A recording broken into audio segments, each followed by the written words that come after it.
Hey, happy Wednesday, everyone. Yes, it is Wednesday. Wow, that is one way to open a webinar, but great to have you here. We're going to give it a minute or two to allow everyone to join, but MPOWER is extremely excited to have you here with us today.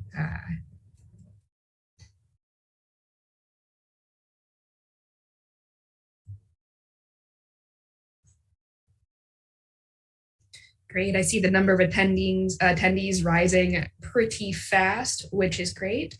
If you haven't joined one of our live sessions before, a few quick reminders before we jump in. One is that this live session is built up around your questions. So as you have questions today for MPOWER about anything at all that we discuss or even things we don't discuss, please look at that Q&A button at the bottom of the screen. That is where you can start answering questions. We have 10 different people here today from MPOWER to answer all of your questions. And so some of them they'll answer directly, some will answer live. But please go ahead as soon as you have a question and drop them in, and someone will get back to you quickly. Great. So my name is Claire Almand. I'm a senior marketing manager at MPOWER. I have been here about 5.5 years now, which is really exciting to see the company grow from sort of a startup to a 100+ company, staff member company it is today, which is amazing. And something that's always struck me as really impressive about MPOWER is that it's a team of former international students, or even people that wish they could have been international students and didn't have the opportunities, that want to make the education journey a better place for future international students. And so having a culture of that type of energy at MPOWER has just made it a really special company overall. And so here with me today, I have Shuba and Rini, who are loan application experts that will be walking you through their application process, and then towards the end of the webinar, answering your questions.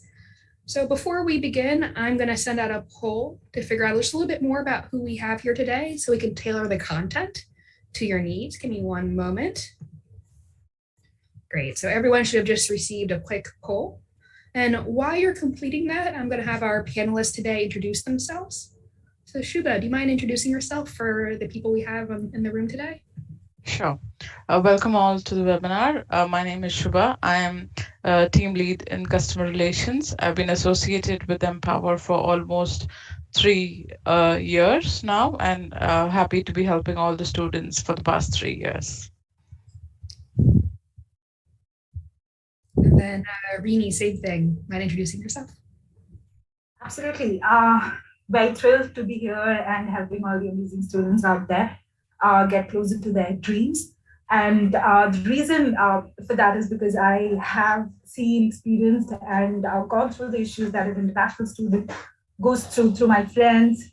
And also, I used to be an aspiring student, aspiring international student myself. But because of the financial burden that I might give to my parents, I stayed back here in India. But I'm really glad that I'm able to help the students out there complete their international education dreams. Now, I didn't even realize when I completed 2 years with MPOWER already, it's been that fulfilling. And believe me, I've worked in almost all the credit domains, ranging from retail to corporate. So yeah, absolutely thrilled to be here. Thank you. Thank you both. And so for the people that just joined, I see there's actually a bunch. We have a poll active right now. You have about 5 seconds to answer it before I close it and share the results. Also, as you have questions about anything MPOWER related or even just international education related, please go ahead and drop them in the Q&A function. We have 10+ chat moderators here today to help answer your questions. And so, engage with them. We want to talk to you. So that was about 5 seconds, maybe a little longer. I'm going to close the poll. One moment. Excellent. And I will share the results out so everyone can see. It looks like we have 69% of our audience from Africa. Great to have you. And then second runner-up is South and Southeast Asia. And we actually have some people from everywhere but Europe. Well, guess they're missing out today. In terms of degree, 61% are pursuing a master's degree. That's awesome. MBA, I guess that's also a sort of master's degree at 11%. And then almost 20% are also pursuing a bachelor's.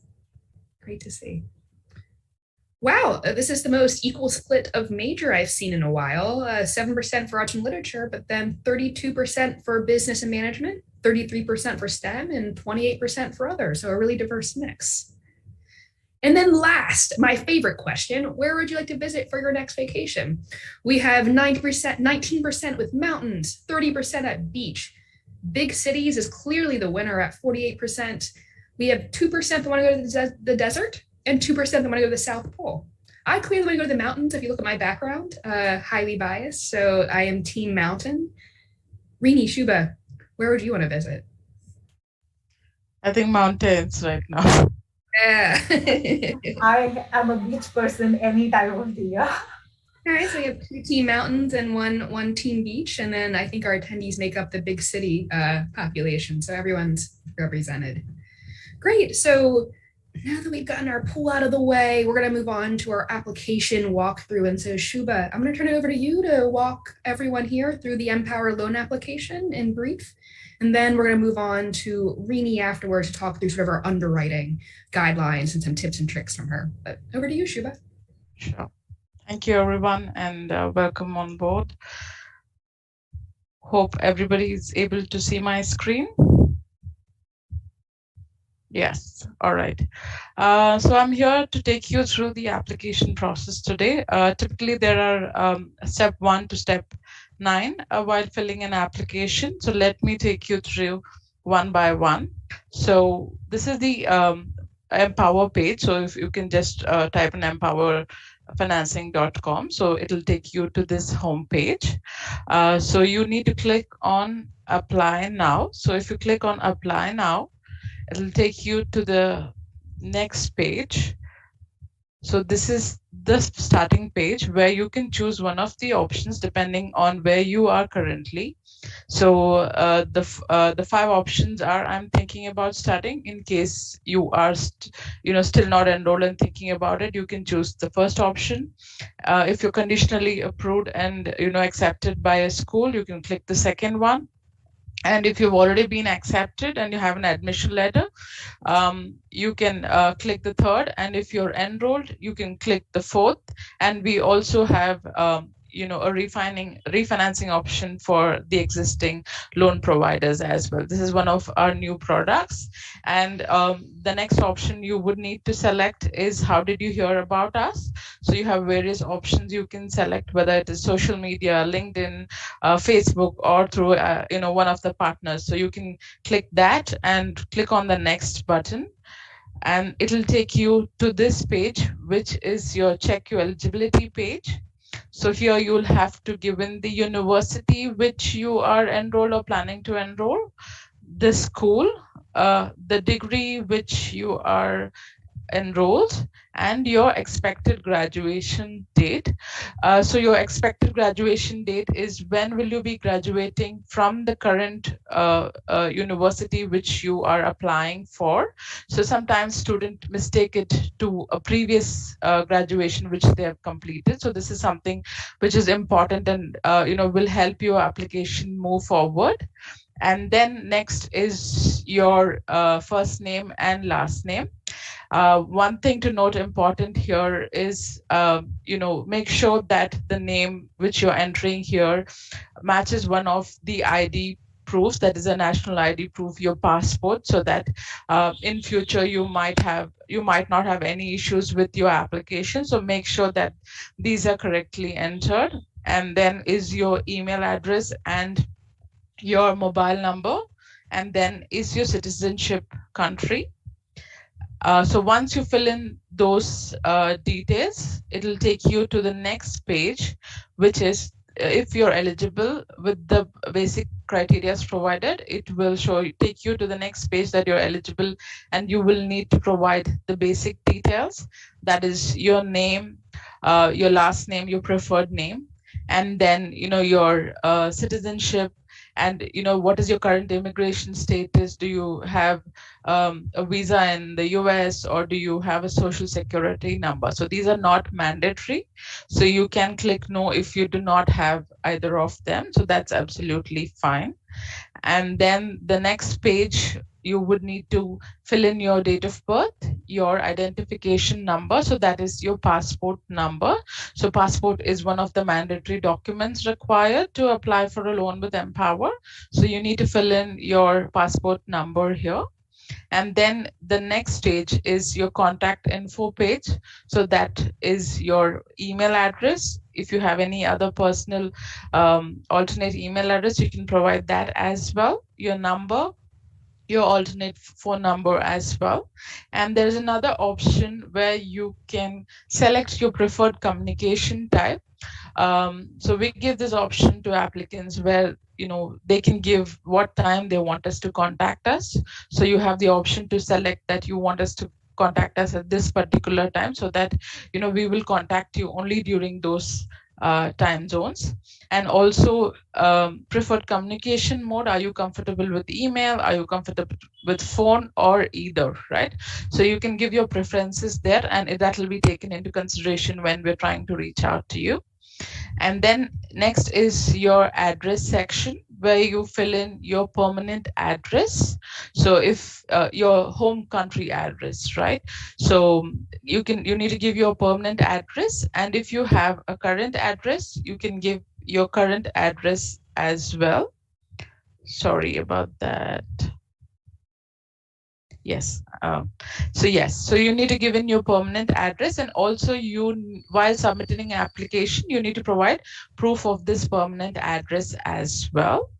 And if in case the permanent address is the same as a current address, you need not type in it again. You can just choose the option that this is your current address. If not, you can say no and fill in your current address as well. And then you have two acknowledgements that you need to acknowledge. So consent form and your telephone consumer protection. So you'll have to fill both of these. And then the next page is about the current program. So you will have to provide your university, your school, your degree. And we also support dual programs. So if you've enrolled for one of the dual programs, you can select an option that you've enrolled for a dual program. And if it is a STEM program, you can choose yes, if not a no. And we also have students who are transfer students who would apply with MPOWER as well. So if you are a transfer student, you can mention that as well on the application. And your program start date and expected graduation date. Your program start date would be when are you enrolling for this particular course, whether it's fall of 2022 or summer of 2023. So depending on the course and year which you're applying, you'll have to provide your start date. In case you already have a GPA, you need to mention your GPA scores there. And then next would be your enrollment status. So whether there are options are you're already enrolled, you're in your first year, second year, or final year. So you have those options where you can click on the enrollment status. Then next is your enrollment type, whether you're doing full-time, whether you're doing online, or is this a combined, right? So that is your enrollment type and program type. And the next section would be your previous educational information. So you can provide in your previous educational information here. So if it is from any course or university from your home country, you can provide those details in this section. And then next is a section of your test course. So if you there are different options here as well. So if you have taken either of these tests, you can click on these tests and provide the scores, whether it is standardized and language. And also you have an option for not required. So if the university which you're enrolling does not require either a standardized test score or a language test score, you can click the option not required.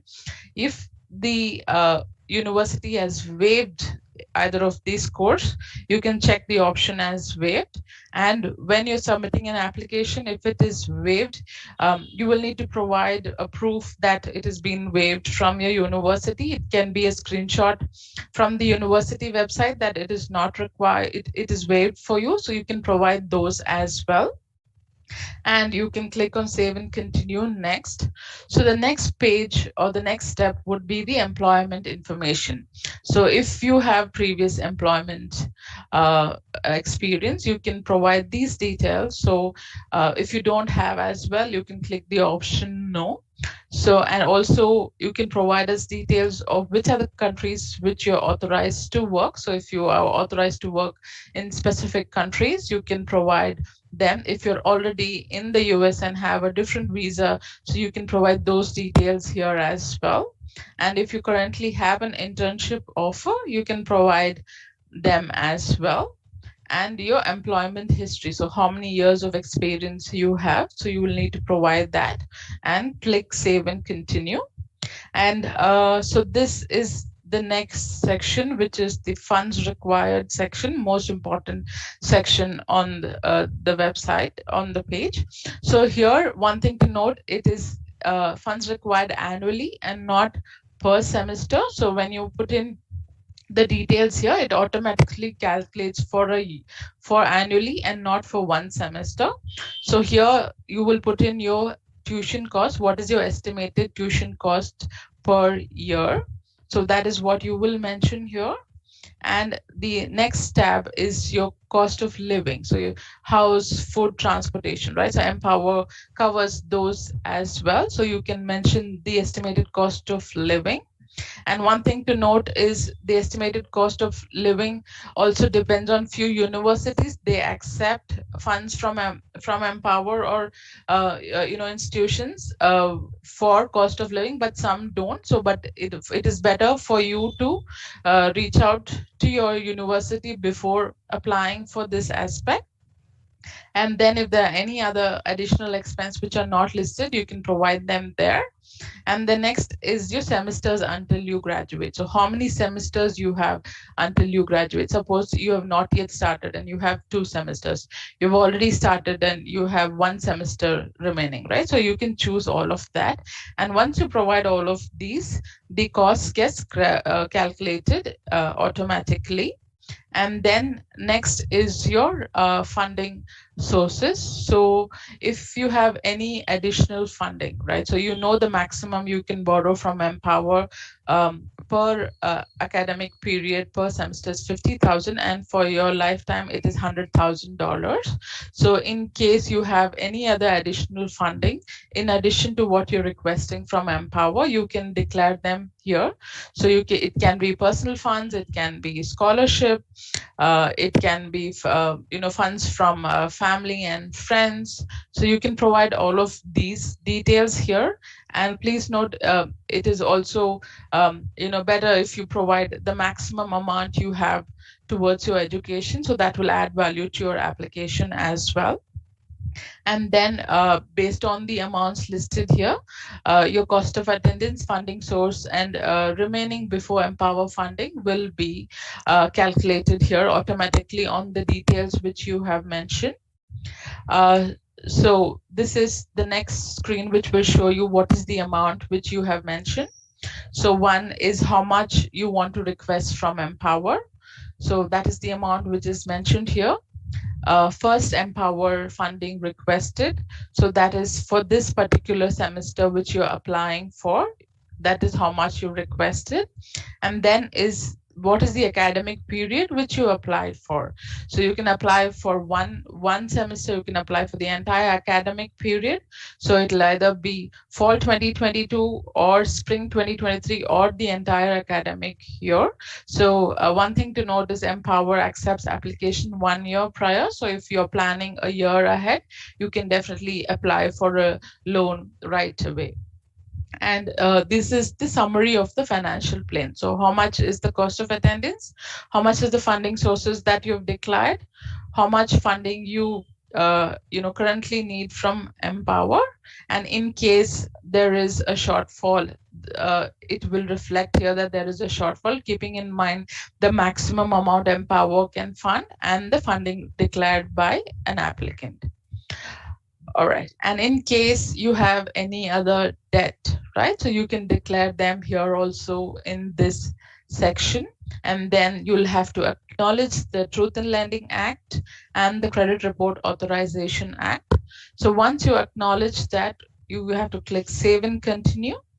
So this is the summary of whatever details you have provided in the previous slides. So one is the basic information which you have provided, your name, university, then your education information that you provided, your employment details, and your financial details. Another important thing for you to complete and submit your application is a valid government ID proof. So you will have to submit a government ID proof before you can submit the application. Please note that if it is a student ID or any other ID, that will not be accepted. So it must be a government issued national ID. It can be your passport, it can be your local home country government ID. So that will be accepted, but passport is one of the mandatory documents. You will also have to acknowledge the Military Landing Act disclosure. So once you accept that and submit it, your application is successfully submitted. This walkthrough could be a little long, but once you do this process online, in 30 minutes, you will be able to complete the entire process. So it takes 30 seconds to check your eligibility, and in 30 minutes, you will be done with submitting your application. And later you will have details of your what are documents which are required, right? So that will be also present in your application. All right, so this is a short walkthrough from my end, and please feel free to put in your questions and I will be happy to help you. Thank you so much, Shuba. So for those that may have joined a little later, there is a Q&A function at the bottom of this webinar. We have 10 plus staff here to answer all of your questions. So whether it's application related or something else related to the student journey, please feel free to drop in as many questions as you have in the Q&A function anytime. We'll either get back to you directly or we'll answer the question live. But thank you so much, Shuba, for that application walkthrough. And Rini, I think the natural question after sort of going through the application process is, what happens after you submit the application? Can you walk us through that? Sure. So there are a set of automated and manual processes that all of this information that you have provided in the 9 steps that you've gone through to submit the application. And after this initial check, we give out an initial decision to you based on certain set of checks. So just some tips, and I would also try to answer the questions that's there on Q&A simultaneously. So the ID that Shuba mentioned before, which needs to be a government issued ID, please make sure that your name matches exactly what is on your government issued ID. Then we also look for a basic credit history of the applicant. And if you don't have it, don't worry about it. We do not penalize you for that. So if you have it, we just take a basic look on it, and moving ahead, we look at the financing that is required by you. That means the cost that you would incur to complete the education. We look at the funding that you already have with you. We look at the future potential based on the information that you have provided, based on the courses that you're attending and things like that. And once you have an initial decision from us, we request for the set of documents to verify all of this information that you have provided us with. And if you're unable to give you the initial decision for some reason, there is some piece missing that might be required by us to give you a decision. And in such cases, the RM, the relationship manager, who would be allocated to you once you submit the application, would help you out with whatever extra information that we would require to give you a decision on your application. Now, once we have all the documents which matches with the information that you provided on your application, we would, now for US students, international students applying to US schools who do not have their I-20s yet, we would be sending out a support letter, which would help, which can be used as a proof of funds in your visa interviews. And and when you have your I-20, which is an invitation from the school, a formal invitation, which mentions all of your personal information, your school's information, the course that you're going to take, the funds, that you have or the cost that you might incur. All of this information is in I-20. Once we have that with us, we would be giving out an agreement called TIL, approval TIL, which would mention the approval amount of that we are approving for you, the interest rate at which you are approved. What would be the term for your interest-only repayment? So our repayments do not start as the loan is disbursed to your school. It starts after you have completed your program, and we also give you a 6 months of grace period. So until that time, you will be paying an interest-only payment on the loan that is given to your school. So you get a TIL, which needs to be accepted by you within 30 days. Once that's done, all of this information that we have verified from our end, we would send this to your school, which we call a school certification process, wherein the school just confirms the amount that we would require to help you, complete your education successfully. Now, this might, as Shuba mentioned earlier, this might include your tuition and fees, health insurance, book and supplies, living expenses, housing, meals, depends on what the school would be accepting or certifying the amount for. Now, once the school certification is completed and it's successful, a final promissory note would be issued to you, which would have the information again, which was there in the approval TIL, that is the approval amount, the interest rate, the repayment terms, when your repayment starts, what is the tenure, the application information that you had submitted, and also a credit agreement which tells you your rights as a consumer. So this is a promissory note that is given out to you. And post that, you're good to go. The amount gets disbursed to the school. Great. Thank you so much. So Rini, Shuba, I'm going to walk through the application process in as condensed as possible. And you're going to tell me at the end where I got it wrong, if I get it wrong for everyone here. So let's see how I do. So for this entire process, you start by checking your eligibility on our website, which takes about 60 seconds. I think our chat moderator, Sagar, might have put it in the chat, but and he might add it again for you. But first, you see if you're even eligible for the loan. After that, you go through the application Shuba shared, which is about 30 minutes if you have all the information ready. It's the same information as you might see on a college application, so nothing crazy there. After that, and it's submitted, you'll get a conditional decision. After that decision, if it's positive, you would then be asked to upload all your supporting documentation. So any claim you make in the application, you need evidence of that it's real and legitimate. After you upload all the documents, there's a final decision from MPOWER. And then after that, it's stuff on the student side, which is visas, getting to the US, school starting. And then we send the money straight to the school, and the school applies it to your tuition and then can give the student money for other expenses. Did I go wrong anywhere? You were on point. Great. Point for Claire. Actually, we can all have a gold star. Great. So I'm going to transition us over to sort of the Q&A part of our live session. So you haven't yet dropped a few questions in the Q&A function. Now is the time.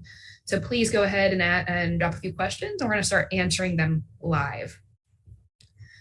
And so this first question is kind of naturally leads into this. And so Rini, what are the most important things that you look at when underwriting a loan application? Absolutely. So the most important things that we look at are obviously it's divided into multiple things that we take a look at. But what is the course that you are? Which school are you going to? What would be the cost that you would incur in completing your course so that we can support you better? And if there's any way we feel that we would not be able to cover all the costs that you have, we might reach out to you and ask if you have any additional funding with you, and in that way we would be able to help you better. So that is the base, and of course we also look at the future potential based on all of this information, like I mentioned before. And before that, we also look at the credit history of the student if it is available. If it is not available, please do not worry about it. If it is available, we just look at your interaction with your existing credit facility. How have you been performing there? And few other aspects are to look at the information that you've provided on the application and just to match it with the documents that you have provided us. Awesome. Thank you, Rini. Next question for Shuba.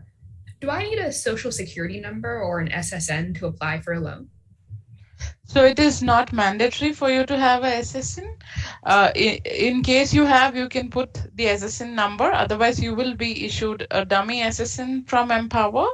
And once you get your SSN, once you are in US, you can provide us the details and we will have the correct SSN updated on your application. Great. So moving back to Rini, can my loan be approved with no additional funding? Absolutely, it can be. Like I said, we look at multiple factors and we look at the cost that you might incur. And if you are able to, with the income that you might get after you have graduated, if you're able to cover the expenses with that, we would not be requiring any further funding. But if not, we would reach back to you and give you a chance to let us know if you have any additional funding with you. Can you elaborate just a little bit on sort of the debt to income ratio, and not necessarily going into details of that, but how your future salary affects your loan? Absolutely. So, yeah, sure. So we look at your total income, right? And that is the annual income that you might be receiving. And we also take into consideration the repayments to the loan that you have applied for. Right. So there's something called as a funding gap that we ascertain based on the cost and the funding sources that you have already given us. And the repayment for that gap or the loan that you have applied with us is taken into consideration. That loan and any existing loan that you have, the repayment for that, and these are all annual repayments that we're talking about. These annual repayments divided by your income. It's as simple as that. So you look at the repayment and annual repayment divided by the annual income. And that's the debt to income ratio that we look at. And we call it the future debt to income ratio because obviously we look at your future. So just as like a follow-up, some of the best advice I've heard from actually experts inside our own country, the country of MPOWER, our own company of MPOWER, is that if you don't know how much money you should be planning for, the recommendation is to get a loan that is about the same as your first annual salary to make sure you're not requesting too much money. And that means you'll be able to pay it off with your salary. So that's sort of like a rule of thumb if you're just not quite sure how much money to request overall, that I've heard from our staff internally. So here's a question for me. Can one apply for a loan for a program that begins in fall 2023? Yes. You can apply up to 12 months before your program starts. So for fall 2023, if your program were to start in August, you can apply this August. So yes, please feel free to apply. Next question for the panelists, not me, is the loan sponsorship letter. I see a lot of questions about sort of the visa support letter. So Shuba, can you walk everyone through when you get a visa support letter, why you might need it, and how that fits into MPOWER's process? Sure, definitely. So once you submit your application and all your documents, if your application is approved, right? So if your loan is approved, and then the credit team will provide you with a support letter that you can use to get an I-20 from if you're enrolled for a US school. So if you're enrolled for a Canadian school, you will not be receiving an I-20. You will directly receive an approval till that can be used for your visa interview. So in case of US schools, you get an I-20. In case of Canada school, you get a direct approval till. So once you submit your I-20 to the school. So once that is done, you will receive your I-20. Once you submit your I-20 to us, that will be reviewed, and then you will be getting your approval till. So approval till is a document that can be used for your visa interview. So it is officially accepted document with the guidelines which is present on the document. So you can use that for your visa interviews. Wonderful. Thanks, Shuba. I see that someone called me out for not finishing that question. So the follow-up question from one of our attendees is, MPOWER accept applications for up to a year in advance? Is it necessary to apply a year before? It is not necessary to apply a full year before. In fact, most people tend to apply, in our experience, in the spring before the program starts. For example, we got our biggest amount of loan applications sort of April, May this year for programs to start in this fall. But you can apply for an MPOWER loan as soon as you've applied to school. So once you send out all your applications to whatever schools you're trying to get into, that's when you can start the loan process with MPOWER. So if you're like planning early and want to get ahead, you can apply then. That being said, if you don't get an acceptance letter for fall 2022 until, let's say, July, you can still apply for an MPOWER loan, even though there's a really quick turnaround there. So if you get a late admittance, we're also very happy to work with you. And Rini, Shuba, I'm testing myself. How did I do? Correct? Yeah, cool. Always checking with the experts when you have them here. And so, Rini, several people want to know more about how repayment works. So let's pretend that my loan was just dispersed to the school for my fall 22 semester. How would repayment work at that point? Sure. So the loan that's been dispersed is for fall 2022. And say you're graduating within a year, you're graduating in, say, by August 2023. So there's 12 months for you to still complete your education. So we only take an interest on the loan that is disbursed to your school starting fall 2022. That means 1st of August. The date of disbursement is decided by the school, and we give them the money as per the date that is decided. And your repayment starts after a 20-day or 30-day gap after the disbursement has been done.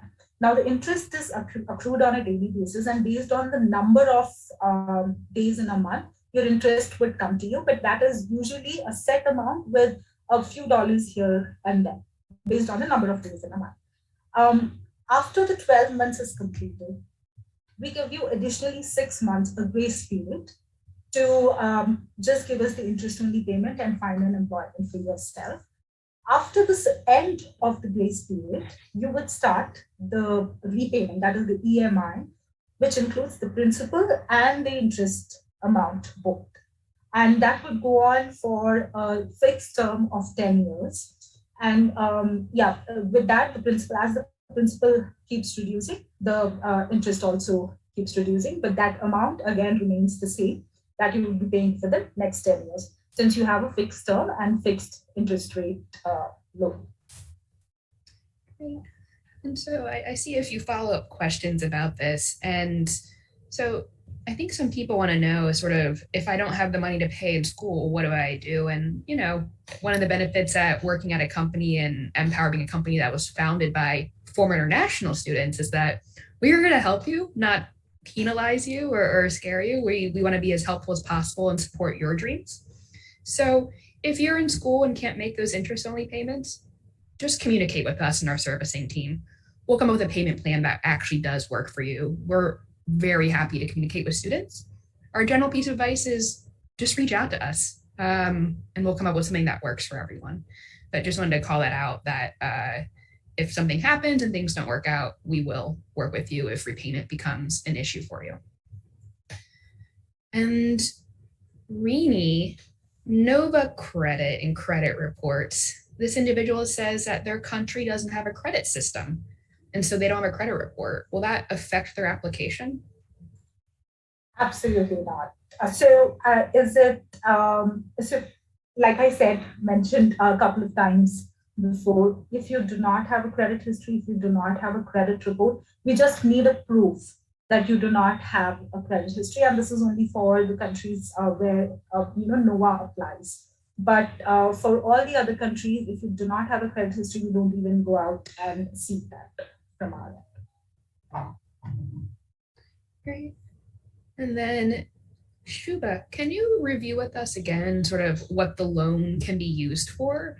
I think a lot of people have questions for things outside tuition. So your loan can be used for, other than tuition, it can be used for your living expenses, your books, and insurance as well. Like I see in one of the questions, you cannot use it for an air ticket or a visa charges or an upfront deposit which you pay to your university. But if that deposit is part of your tuition cost, we can definitely cover that.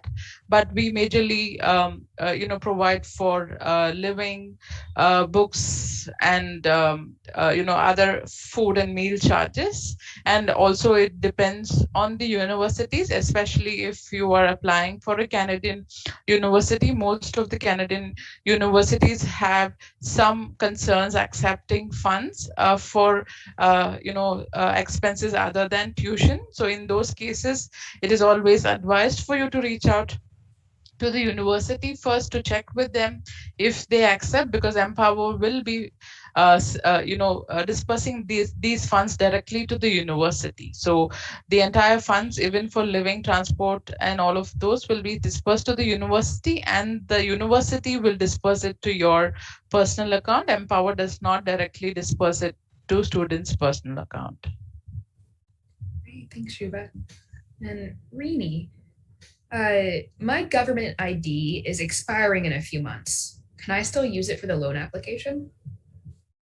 Yes, as long as it is valid at the time of review, and we strive to give you a response within 5 days of submitting all the documents. However, we are experiencing some delays because of the peak season now, and try to help as many students as we can.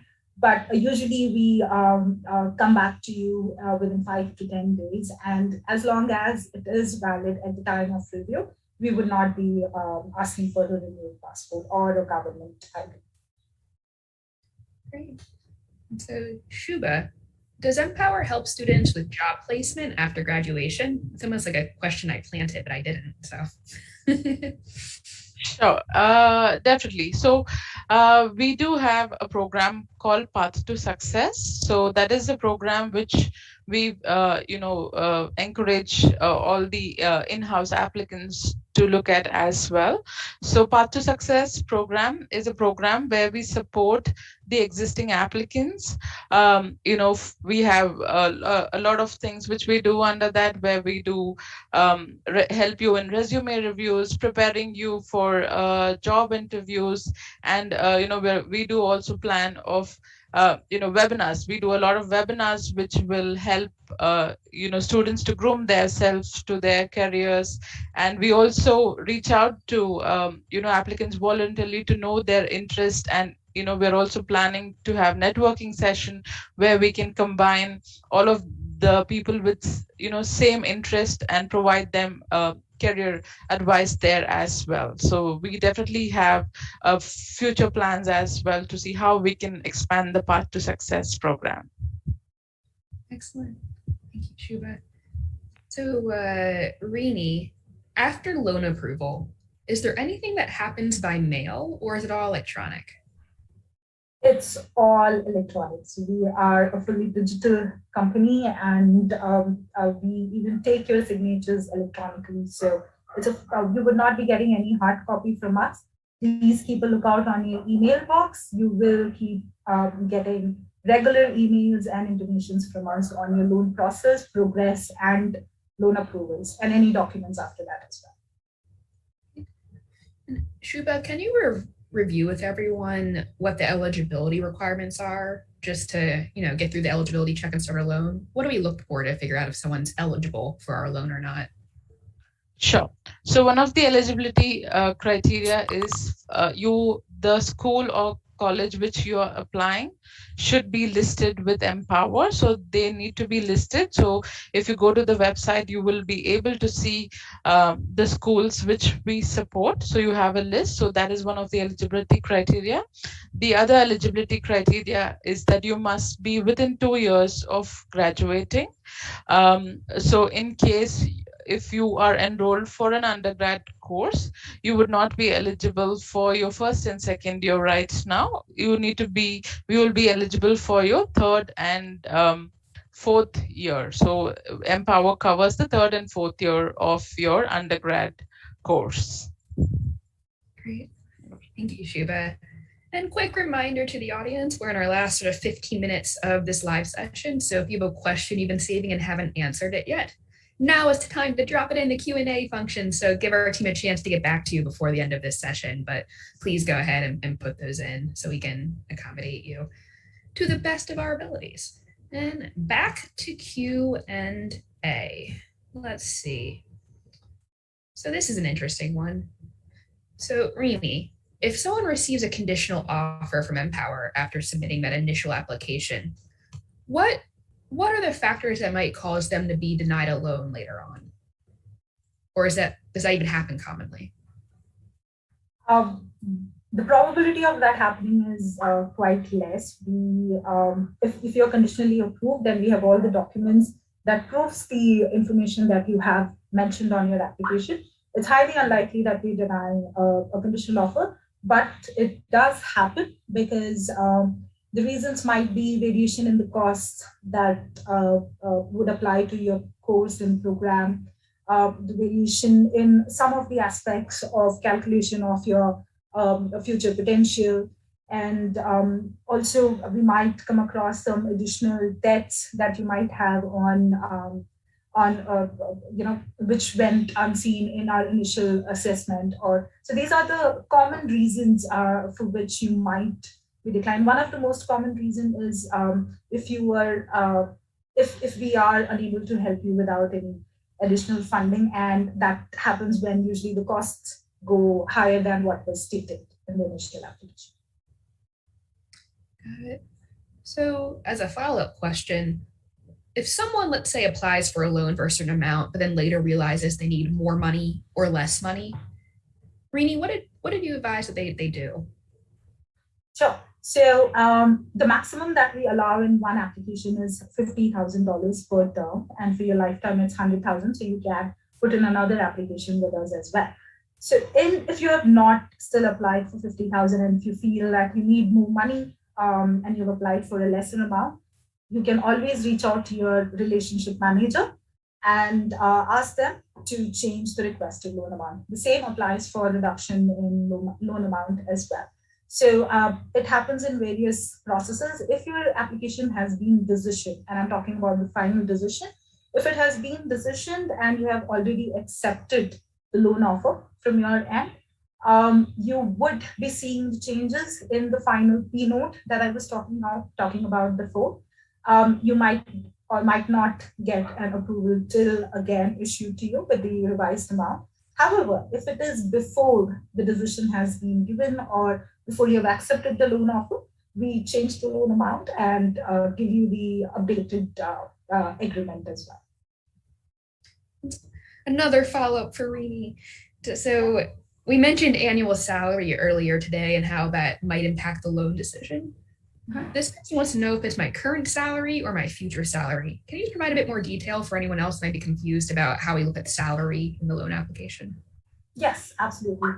So the good news is that we look at all the salary. We look at your previous salary. We look at what your future salary could be. We look at if you have a job offer in hand as well. And since we work in favor of our students, we always take the highest of all the three, whichever works in favor of our students. If it is your previous salary, which is working in favor for you and it is relevant to the field that you're applying for, we would be happy to apply that salary to calculate your eligibility. But if it is the job offer that you have in hand, that's what we take into consideration. Else we rely on our algorithm to get to the amount that would that you might get once you have graduated. So yeah. So Shuba, what is the most common question you get from applicants? Okay, sure. So I think most common questions which we get is on funding. So I mean, they're not sure what funding they have put in their application. So they get queries on, this is the funding which I need, or I want to change the funding. I think I did not declare the correct funding, right? So in that case, definitely, like Rini mentioned, you can change the amount after you submit an application. So on the application, on your dashboard, you have something called as financial plan template. So in case there are changes in any funding requirement that you have requested, or if you have any other additional funding, that you need to provide, or if you want to, delete something from the application on the funding aspect, you can fill the financial plan template and send it across to us, and we can definitely review that based on the current financial plan template that you have submitted. And I think mostly on the graduation dates as well. So as I mentioned, sometimes people mention the previous expected graduation date, or they're unsure of when they will be graduating. So that time they do not mention the correct date. So it need not be the correct dot date that needs to be mentioned, but an approximate estimate saying you would be graduating within these days, right? So that is something which we go back and forth, because the application doesn't move forward if you do not, if you give a incorrect graduation date and it's more than the 2-year eligibility. So we have to go back and forth there on those, and the documents as well, right? So we get a lot of queries on home country address or permanent address. So we do get questions on documents. So when you're submitting the documents on your application, so definitely there is a explanation on each section of the document as to what document is accepted. So please go through that before you submit the document. So there is a clear mention that this is what is accepted, so you can look at that. And home country address, in case you moved out of your home country and you do not have it now, if your parents are living there, right? So you can definitely provide proof of that as well. In addition, you just need to provide their ID proof, their your relationship with them, a document with the relationship, and their address proof, right? So we accept those as well in case of ID proofs. And school address, right? In case you're not in school yet, that is not required at this point in time. You need not provide that currently, and your current transcripts. Only in case you have already enrolled for a school and you're in your second year right now, you need to provide your current transcripts or current university invoice. In case you're not and you're a first year student who is just applying, then you no need to provide these documents. So sometimes these documents are requested because maybe you have mentioned your start date as maybe you started in summer of 2022 and the loan start date is fall 2023, right? So in those cases is when you get requests for these documents. In case you do not need that, you can definitely reach out and let us know that I'm starting only in fall and I did not start in summer, so these documents can be made as not required. Awesome. So Rini, I have a similar question for you. What's the number one mistake that you see in underwriting that you can maybe warn people about now and they can correct it in advance? Absolutely. I think Shuba covered most of it, and I'm going to have the same theme on there as well. So the first one is the proof of home country address. That is the basic check to understand where you're coming from. So we would require the most recent document from you to match the address that you have stated on your application. So make sure whenever you're filling in your application, you have the supporting document for that as well, which is the most recent one. Now, moving on, the funding sources. We accept several sources of funding sources. Again, it needs to be the most recent one. And if you are getting sponsored by a family member or a friend or a sponsor or your employer, if we could have a sponsorship letter mentioning the sponsor, the amount, there are certain aspects of it, as Shuba mentioned, you can find those on the dashboard. If you could give us the sponsorship letter and the ID of the sponsor, it would help us get to the decision faster. So these are most common reasons for which we have to go back to the applicant after the opportunity has moved to the review where we look at the documents, right? And the graduation date, if we have any doubts about that, we would get back to you. But usually we try to solve that from our end, and we might also get in touch with the school just to keep you out of the tension that you would already be in. So those are a few things that we struggle with, where we are unable to give you the decision as quickly as we would like to as well. And yeah, one more thing is on the students who have already enrolled in the program. If you have completed at least one semester and you're applying for a back balance that you have, or for the current semester or for the future semester, but if you have completed at least one semester with us, with the school, please do not forget to upload the current transcript with the grades and also the invoice, which would give us an idea as to how much more help would you require from our end.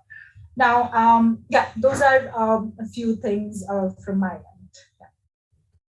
Great, thank you so much. So for everyone here, we will be sharing the recording of this webinar afterwards. So if there's some things you're trying to write down, don't worry, it's likely on our website or FAQ, and we'll be emailing this out to you too with all this wonderful information about our loan product. And so Shuba, Rini, we're reaching the end of our live session this week. And so my final question for both of you is, so why do you believe in MPOWER, and why do you think it's the best loan product for international students? And Shuba, I'll start with you.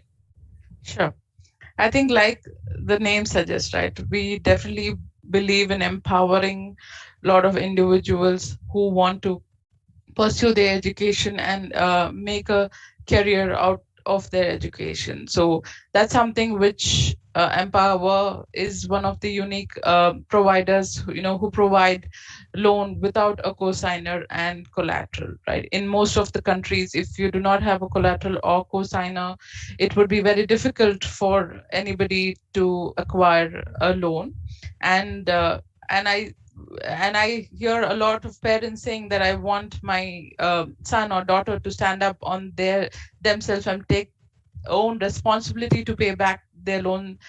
So they want to empower their kids also to be on their own. And MPOWER is one such product which does not require, and it's solely based on the potential of the student, and nothing to do with the collateral or cosigner. And I've been here for 3 years now, and interacting with so many students, and it definitely brings a smile on your face that if you push yourself to approve a loan for a student, right, you're so happy in the end of the day that okay, you've done something for somebody who totally deserved it, right? So that's something which definitely inspires and makes us come back to work every day. So that's something which definitely is motivating to empower a lot of students who can pursue their dreams. Well, Rini, can you be that inspirational answer? Yeah, I was just wondering how to follow that. All right. So yeah, why I believe in MPOWER, I think everything is covered over this session. What doesn't MPOWER cater to for a student who is, leaving their comfort zone and moving to a place just to fulfill their dreams? And it's going to be highly uncomfortable knowing that it's a big decision for a student to take. Now, MPOWER helps with all the aspects of most of the aspects of the movement from here to the country. It helps you with your educational finances. It helps you through the loan process. It is helping you right now with the loan application process. Once the loan is approved, it helps you if you're not unable to make the payment. We work with you, as Claire mentioned before, to help you through that part of hardship that you might be going through. Once you have graduated, we help you with your employment. And not only that, we cover almost all the expenses. We have a limit of $100,000 that you can use towards several expenses that you can come across. No cosigner, no collateral, no credit history that we look at. It also helps you to build credit in US. So a lot of facilities might not be available without credit history to you. So Empower helps you build that credit history as well. So I think it's a one-stop solution for an international student, and I don't think anything can beat that in the market as of now. So yeah, that keeps me going, helping all the students every day in all the aspects of moving abroad to study. That was just as inspirational. What a great way to end a live session. So thank you everyone for joining us today. Always a pleasure to have you here. And if it's your first one, great to have you. We do these every Wednesday or so. So please go to our website if you want to attend another one, or continue checking your email for invitations. So after this webinar, we'll send out a recording, and we'll also send out a survey. Please let us know what else you want to learn about, what else you'd like to see. Let us know if we should keep doing these weekly, if you find it value. And we get a lot of value out of your feedback. So also point out things you wish that you think could be better, and we'll take into account, absolutely. But thanks again for joining us. Please reach out with more questions, and we'll see you next time. Thanks, everyone.